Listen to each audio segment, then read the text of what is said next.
Hi friends, welcome back to APGH All-in-One YouTube channel. ఈ video Tata IPL season 19 2026 match number 29 Punjab Kings versus Lucknow super Giants మధ్య అద్భుతమైన పోరాట match అనేది జరిగింది. Punjab Kings home ground లో Lucknow super Giants మీద 54 రన్స్ తోటి భారీ విజయాన్ని అయితే నమోదు చేసుకుని అద్భుతమైన పోరాటాన్ని చూపించారు. ఈ విధంగా పంజాబ్ కింగ్స్ బ్యాటింగ్ సమయంలో ఒకే ఇన్నింగ్స్ లో వీరు 21 సిక్స్లు కొట్టడం జరిగింది. భారీ టార్గెట్ అయితే ఇవ్వడం జరిగింది. మొదట బ్యాటింగ్ చేసి ఈ మ్యాచ్ ఎలా జరిగింది ఓవర్ టు ఓవర్ వివరించుకునే ప్రయత్నం చేద్దాము. Punjab Kings home ground Lucknow super Giants కి ఆతిథ్యం ఇచ్చి ఆడుతున్న మ్యాచ్ న్యూ చండీగఢ్ PCA స్టేడియంలో ఆడుతున్న మ్యాచ్ కి లక్నో సూపర్ జైంట్స్ టాస్ గెలిచి బౌలింగ్ ఎంచుకోవడం జరిగింది.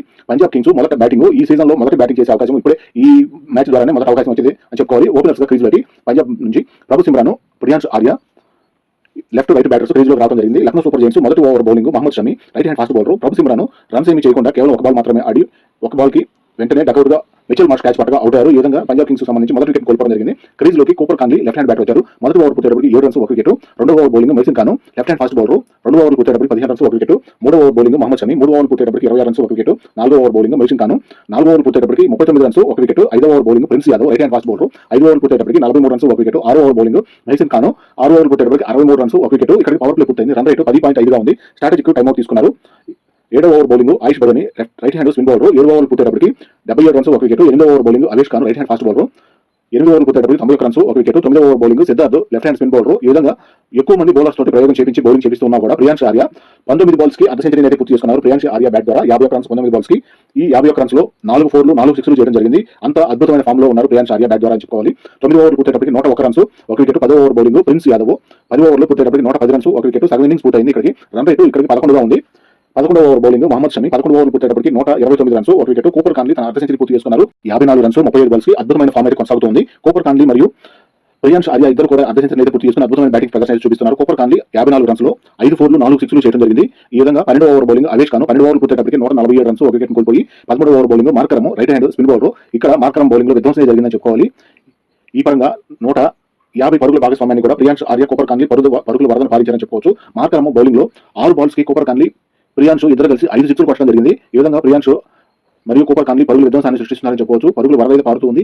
13వ ఓవర్ మార్కరమ్ బౌలింగ్ లో కేవలం 6 బాల్స్ ఓవర్లో 32 రన్స్ వచ్చాయి. 13వ ఓవర్ పూర్తయ్యేటప్పటికి 179 రన్స్ 1 వికెట్. 14వ ఓవర్ బౌలింగ్ ప్రిన్స్ యాదవ్ ఇప్పటికి 179 రన్స్ లో 12 ఫోర్లు 16 సిక్స్లు కొట్టడం జరిగింది. ప్రియాంష్ కూపర్ కాన్లీ దెబ్బకి లక్నో సూపర్ జైంట్స్ బౌలర్లకు దిమ్మ తిరిగిపోతుందని చెప్పుకోవచ్చు.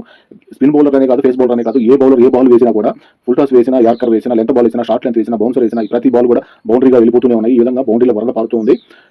182 రన్స్ల పరుగుల భాగస్వామ్యం 21 బాల్స్ చేసుకోగలిగారు. ఇక్కడ 182 రన్స్ల పరుగుల భాగస్వామ్యం కూపర్ కాన్లీ ప్రియాంష్ ఆర్య ద్వారా ఇక్కడ చేశారని చెప్పుకోవాలి. వీరిద్దరు భాగస్వామ్యం అద్భుతమే చేసిందని చెప్పుకోవాలి. కూపర్ కాన్లీ 87 రన్స్ వరకు చేయగలిగి 46 బాల్స్ కి సిద్ధార్థ్ క్యాచ్ పట్టగా అవుట్ అయ్యారు. ఈ విధంగా వీరు చేసిన విధ్వంసం అంతా ఇంత కాదు, అంత అద్భుతమైన బ్యాటింగ్ ప్రదర్శన అయితే చేశారని చెప్పుకోవాలి.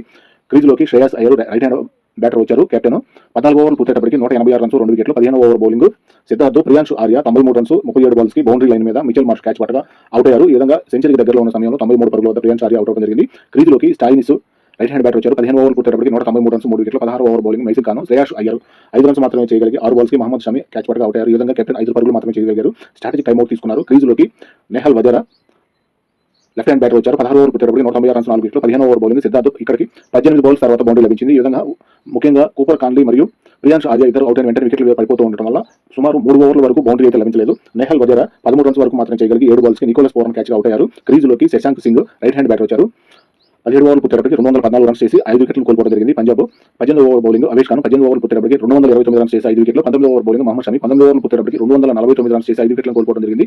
మహమ్మద్ షమి లాంటి సీనియర్ బౌలర్ 6 బాల్స్ కి 20 రన్స్ ఇవ్వడం జరిగింది తన 19వ ఓవర్లో. ఈ విధంగా 20వ over bowling Prince Yadav Shashank Singh 17 runs వరకు చేసి 6 బాల్స్ కి మార్కరమ్ క్యాచ్ పట్టగా అవుట్ అయ్యారు. క్రీజ్ లోకి ఆఖరి బాల్ కి Marco Jansen right hand batter వచ్చారు. 20 ఓవర్లు పూర్తయ్యేటప్పటికి 254 రన్స్ తో 7 వికెట్లను కోల్పోవడం జరిగింది. ఆఖరి బాల్ కి స్టైనిస్ 29 పరుగులు చేసి 16 బాల్స్ కి రన్అట్ గా అవుట్ అయ్యారు. ఈ విధంగా బ్యాటింగ్ పరంగా విధ్వంసమే చేశారని చెప్పుకోవచ్చు పంజాబ్ బ్యాటర్స్ పరంగా. ఈ మ్యాచ్ లో పంజాబ్ కింగ్స్ బ్యాటర్స్ 21 సిక్స్లు ఈ ఇన్నింగ్స్ లో చేయడం జరిగింది. లక్నో సూపర్ జైంట్స్ బౌలింగ్ లో ప్రిన్స్ యాదవ్ ఒక్కరు మాత్రమే 4 ఓవర్లలో 25 రన్స్ మాత్రమే ఇచ్చి 2 వికెట్లను తీయడం జరిగింది. ప్రిన్స్ యాదవ్ ఒకరే కొంతవరకు పంజాబ్ బ్యాటర్స్ ని అదుపు చేశారని చెప్పుకోవచ్చు. మిగతా బౌలర్స్ అందరూ కూడా ఎక్స్పెన్సివ్ గా మారిపోయి ఎక్కువ రన్స్ అయితే ఇచ్చేశారు. బ్యాటింగ్ పరంగా చూసినట్లయితే Punjab Kings Priyansh Arya 93 runs 37 balls కి, కూపర్ కాన్లీ 87 రన్స్ 46 బాల్స్ కి, స్టైనిస్ 29 రన్స్ 16 బాల్స్ కి చాలా మంచి బ్యాటింగ్ ప్రదర్శన అయితే చూపించారు. ఇవి ప్రియాంష్ ఆర్య మరియు కూపర్ కాన్లీ ఇద్దరు పరుగుల భాగస్వామ్యం 182 వరకు సాగింది. ఈ అద్భుతంగా బ్యాటింగ్ చేసి అద్భుతమైన బ్యాటింగ్ ప్రదర్శన అయితే చూపించి మంచి భాగస్వామ్యాన్ని తన టీంకి అయితే స్కోర్ బోర్డులో ఉంచగలిగారని చెప్పుకోవచ్చు. ఎక్స్ట్రా రూపంలో 9 రన్స్ లభించాయి. బౌలింగ్ పరంగా చూసినట్లయితే Lucknow super Giants prince Yadav 2 వికెట్లు, సిద్ధార్థ్ 2 వికెట్లు, షమి మెల్సిన్ 1 వికెట్ చొప్పున తీయడం జరిగింది. వికెట్ల పతనం చూసినట్లయితే 3 రన్స్ వద్ద మొదటి వికెట్ కోల్పోయిన పంజాబ్ కింగ్స్ 185 వరకు అయితే వికెట్ పడకుండా చేశారని చెప్పవచ్చు. ఈ విధంగా 182 రన్స్ల పరుగుల భాగస్వామ్యం 2వ వికెట్ భాగస్వామ్యం నెలకొందని చెప్పవచ్చు. 187 వద్ద 193, 208, 252, 254గా 20 ఓవర్లు పూర్తయ్యేటప్పటికి 254 రన్స్ చేసి 7 వికెట్లను కోల్పోయి బ్యాటింగ్ పరంగా విధ్వంసం చేశారని చెప్పుకోవచ్చు. Lucknow super giants target 255 target చేదనగా బ్యాటింగ్ ఓపెనర్స్ గా క్రీజులోకి మిచెల్ మార్ష్, ఐస్ బడోని ఇద్దరు రైట్ హ్యాండ్ బ్యాటర్స్ రావడం జరిగింది. ముఖ్యంగా లక్నో సూపర్ జైంట్స్ ఓపెనర్స్ గా మిచెల్ మార్ష్ తో పాటు మార్కరం వస్తూ ఉంటారు. మార్కరం ఆపి ప్రస్తుతానికి ఆయుష్ బడోని ఇద్దరు ఓపెనర్స్ జోడిగా మిచెల్ మార్ష్ మరియు ఆయుష్ బడోని ఇద్దరు రావడం రైట్ హ్యాండ్ బ్యాటర్స్ ఇది కొత్తగా అనిపించింది. పంజాబ్ కింగ్స్ మొదటి over bowling Arshdeep Singh left hand fast bowler మొదటి ఓవర్ పూర్తయ్యేటప్పటికి కేవలం 2 రన్స్ మాత్రమే వచ్చాయి. రెండో over bowling Bartlett right hand fast bowler 2 over పూర్తయ్యేటప్పటికి 12 రన్స్ బాట్లెట్ ఓవర్లో 10 రన్స్ అయితే వచ్చాయి. ఈ విధంగా 2 ఓవర్ పూర్తయ్యేటప్పటికి 12 రన్స్ మాత్రమే చేయగలిగారు. లక్నో సూపర్ జైంట్స్ బ్యాటింగ్ పరంగా కొంచెం రన్ రేట్ పరంగా చూసినట్లయితే భారీ స్కోర్ బోర్డు చేయాల్సిన అవసరం అయితే ఉంది. రన్ రేట్ చేయడం పరంగా కేవలం 2 ఓవర్ పూర్తయ్యేటప్పటికి 12 రన్స్ అనేది చాలా అనిపించింది. సగం రన్ రేట్ ప్రకారం ఆడుతున్నారన్నట్టు అనిపించింది.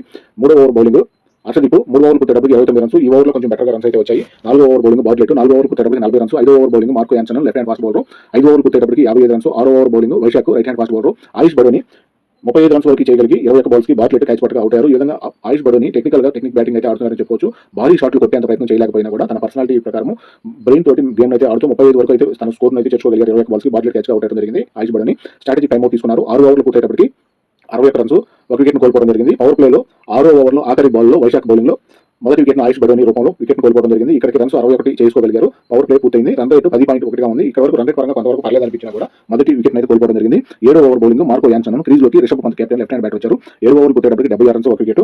8వ over bowling Yuzvendra Chahal right hand spin bowler 8 over పూర్తయ్యేటప్పటికి 89 రన్స్ ఒక వికెట్. 9వ ఓవర్ బౌలింగ్ వైశాఖ్ 9 ఓవర్ పూర్తయ్యేటప్పటికి 97 రన్స్ ఒక వికెట్. 10వ ఓవర్ బౌలింగ్ మళ్ళీ చాహల్ బౌల్ చేయడానికి వచ్చారు. 10 ఓవర్ పూర్తయ్యేటప్పటికి 102 రన్స్ ఒక వికెట్ కోల్పోయారు. లక్నో సూపర్ జైంట్స్ బ్యాటింగ్ పరంగా ఇక్కడ సగం ఇన్నింగ్స్ పూర్తయింది. రన్ రేట్ 10.2గా ఉంది. ఇక్కడ వరకు చేసింగ్ పరంగా కొంతవరకు ఫామ్ లో ఉన్నారని అనిపించింది. 11వ ఓవర్ బౌలింగ్ వైశాఖ్ 11 ఓవర్లు పూర్తయ్యేటప్పటికి 109 రన్స్ ఒక వికెట్. 12వ over bowling Chahal Mitchell Marsh 40 runs వరకు చేయగలిగి చాహల్ బౌలింగ్ లో 28 బాల్స్ కి 40 రన్స్ వరకు చేయగలిగి బాట్లెట్ క్యాచ్ పట్టుగా అవుట్ అయ్యారు. క్రీజ్లోకి Nicholas Pooran left hand bat వచ్చారు. 12 ఓవర్లు పూర్తయ్యేటప్పటికి 123 రన్స్ 2 వికెట్లు. ఇక్కడ నికోలస్ పూరన్ కూడా కొంతవరకు వైస్ కెప్టెన్ గా కొనసాగుతూ ఉంటారు. రిషబ్ పంత్ ముందు మ్యాచ్ లో గాయం కారణంగా రిషబ్ పంత్ అందుబాటులో లేకపోవడం వల్ల తను స్టాండింగ్ కెప్టెన్ గా కూడా చేయడం జరిగింది. ఇలాంటి నికోలస్ పూరన్ కూడా ఎక్కువసేపు క్రీజ్ లో నిలబడలేకపోయారని చెప్పుకోవాలి. 13వ over bowling Harshdeep Rishabh Pant 43 runs వరకు చేయగలిగి 23 బాల్స్ కి కీపర్ ప్రభు సిమ్రాన్ క్యాచ్ పట్టుగా అవుట్ అయ్యారు. ఈ విధంగా captaincy innings Rishabh Pant 43 runs వద్ద ముగించాల్సి వచ్చింది. క్రీజ్ లోకి మార్కరం రైట్ హ్యాండ్ బ్యాటర్ వచ్చారు. 13 ఓవర్లు పూర్తయ్యేటప్పటికి 133 రన్స్ 3 వికెట్లు. ఇక్కడ వరకు కొంతవరకు రన్ రేట్ పరంగా ఛేదించే విధంగా ప్రయత్నం అయితే జరుగుతూ వచ్చినా కూడా ఇక్కడ 14వ ఓవర్ మొదలయ్యేటప్పటికి చాహల్ బౌలింగ్ అయితే వచ్చారు. 14వ ఓవర్ పూర్తయ్యేటప్పటికి 138 రన్స్ 3 వికెట్లు. 15వ over bowling Marco Jansen Nicholas Pooran vice captain గా ఉంటున్న నికోలస్ పూరన్ కూడా కేవలం 9 రన్స్ వరకు చేయగలిగి 9 బాల్స్ ఆడి శ్రేయస్ అయ్యర్ క్యాచ్ పట్టుగా అవుట్ అయ్యారు. క్రీజ్లోకి Mukul Choudhary right hand bat వచ్చారు. 15 ఓవర్ పూర్తయ్యేటప్పటికి 142 రన్స్ 4 వికెట్లు. 16వ ఓవర్ బౌలింగ్ బాట్లెట్ 16 ఓవర్లు పూర్తయ్యేటప్పటికి 158 రన్స్ 4 వికెట్లు. ఇక్కడ స్ట్రాటజీ టైమ్ అవుట్ తీసుకున్నారు. ఇక్కడ పరుగులు చేదన్న విధంగా కొంత వెనకబడిపోతున్నారని చెప్పుకోవచ్చు. కేవలం ఓవర్ కి 10 రన్స్ వరకు మాత్రమే చేయగలుగుతారు. అంతకు మించిన టార్గెట్ అయితే చేయాల్సిన అవసరం అయితే ఉంది. ఇక్కడ టార్గెట్ ఇంకా 158 రన్స్ మాత్రమే చేయగలిగారు. సుమారుగా ఇంకా 100 పరుగులు అయితే రావాల్సిన అవసరం అయితే ఉంది. ఈ ప్రకారంగా 17వ ఓవర్ బౌలింగ్ వైశాఖ్ 17 ఓవర్లు పూర్తయ్యేటప్పటికి 167 రన్స్ 4 వికెట్లు. 18వ ఓవర్ బౌలింగ్ హర్షదీప్ 18 ఓవర్లు పూర్తయ్యేటప్పటికి 179 రన్స్ 4 వికెట్లు. 19వ ఓవర్ బౌలింగ్ బాట్లెట్ భాగస్వామ్యం ఇక్కడ చూసినట్లయితే ముకుల్ మరియు మార్కరం ఇద్దరు పరుగులు భాగస్వామ్యం 50 రన్స్ వరకు చేయగలిగారు. 27 బాల్స్ కి కొంతవరకు భాగస్వామ్యం బాగుందనిపించింది. అయినా కూడా టార్గెట్ బాగా దూరం అయిపోయింది. 18 ఓవర్లు పూర్తయ్యేటప్పటికి 192 రన్స్ 4 వికెట్లను కోల్పోవడం జరిగింది. 20వ over bowling Marco Jansen Markram 42 runs వరకు చేయగలిగి 22 బాల్స్ కి స్టాయినిస్ క్యాచ్ పట్టుగా అవుట్ అయ్యారు. ఈ విధంగా మళ్ళీ వికెట్ అయితే కోల్పోవడం జరిగింది. లక్నో సూపర్ జైంట్స్ ఆఖరి బాల్ కి క్రీజ్లోకి Himmat Singh right hand batter వచ్చారు. ఈ విధంగా 20 ఓవర్లు పూర్తయ్యేటప్పటికి 200 రన్స్ మాత్రమే చేయగలిగి 5 వికెట్లను కోల్పోవడం జరిగింది. పంజాబ్ కింగ్స్ అద్భుత విజయాన్ని అయితే సాధించారు. 54 రన్స్ తేడాతోటి 254 టార్గెట్ అనేది లక్నో సూపర్ జైంట్స్ ఛేదించలేకపోయారు. కేవలం 200 పరుగుల వరకు అయితే లక్నో సూపర్ జైంట్స్ బ్యాటర్స్ చేయగలిగారు. 54 రన్స్ తేడాతోటి పంజాబ్ కింగ్స్ మళ్ళీ భారీ విజయాన్ని అయితే నమోదు చేసుకున్నారని చెప్పుకోవచ్చు. లక్నో సూపర్ జైంట్స్ పై సూపర్ విక్టరీ సాధించారు. టాటా ఐపీఎల్ లో తొలి 6 మ్యాచ్ల్లో ఓటమి లేకుండా ఈ పంజాబ్ కింగ్స్ టీం అయితే నిలిచారని చెప్పుకోవచ్చు. ఈ సీజన్ లో ఇప్పటి వరకు 6 మ్యాచ్లు ఆడగా 6 మ్యాచ్లు కూడా వీరు గెలవడం జరిగింది. ఈ విధంగా పంజాబ్ కింగ్స్ టేబుల్ టాపర్స్ గా నిలవడం జరిగింది. బ్యాటింగ్ పరంగా చూసినట్లయితే మిచెల్ మార్ష్ 40 రన్స్ 28 బాల్స్ కి, ఆయుష్ బడోని 35 రన్స్ 21 బాల్స్ కి, రిషబ్ పంత్ 43 రన్స్ 23 బాల్స్ కి, మార్కరం 42 రన్స్ 22 బాల్స్ కి, ముకుల్ చౌదరి 21 రన్స్ 17 బాల్స్ కి చేయగలిగారు. ఎక్స్ట్రా రూపంలో 9 రన్స్ లభించాయి. బౌలింగ్ పరంగా పంజాబ్ కింగ్స్ అద్భుతమే చేశారని చెప్పుకోవాలి. మార్కో యాన్సన్ 2 వికెట్లు, హర్షదీప్ వైశాఖ్ చాహల్ 1 వికెట్ చొప్పున తీయడం జరిగింది. వైశాఖ్ బౌలింగ్ పరంగా ప్రత్యేకంగా చెప్పుకోవాలి. అతను అద్భుతమైన బౌలింగ్ తోటి ఎక్కువ పరుగులు లేకుండా చాలా బాగా కట్టడి చేశారని చెప్పుకోవాలి. అతను 61 వద్ద మొదటి వికెట్ 109, 128, 139, 199 వికెట్ కోల్పోయి కేవలం 200 వరకు మాత్రమే చేయగలిగారు. Player of the match Punjab Kings batters Priyansh Arya 93 runs 37 balls కి సూపర్ స్ట్రైక్ రేటు, ఎక్కువ సిక్స్లు కొట్టిన ఆటగాడిగా కూడా అవార్డులో అందుకోవడం జరిగింది. ప్రియాంష్ ఆర్య మరియు కూపర్ కాన్లీల భాగస్వామ్యం 182 అనేది ఒక రికార్డుగా మిగిలిపోయింది. ఇది వీడియో ఇంతతో ముగిస్తున్నాను.